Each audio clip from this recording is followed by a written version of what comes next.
Независимость Украины – это самое большое достояние украинского народа.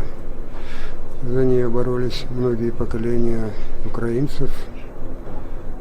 За нее отдали жизни совсем недавно наши патриоты, которых мы по праву называем Небесной Сотней, хотя на самом деле оказалось, что их значительно больше сотни.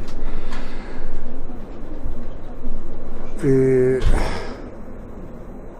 без независимости, конечно, не будет будущего Украины. Первая независимость, попытка независимости в 1917 году была разгромлена полчищами большевиков, а сейчас мы уже, слава Богу, четверть века. И я надеюсь, независимая и свободная Украина будет существовать еще многие века, несмотря на все препятствия, которые нам чинят.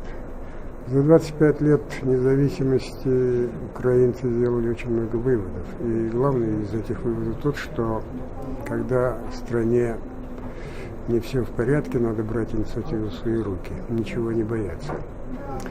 И свергать ту власть, которая не служит интересам народа, не интересам страны.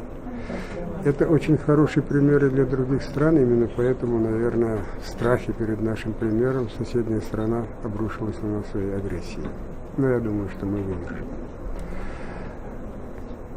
Есть у Тараса Шевченко такие слова: в ком нет любви к стране родной, те сердцем нищие калеки. Я очень надеюсь, что этих нищих калек у нас с каждым днем будет все меньше и меньше.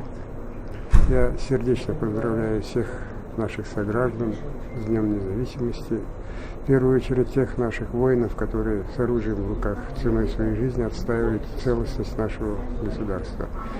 А также наших соотечественников в Крыму, которые, несмотря на все трудности, оказывают сопротивление оккупантам.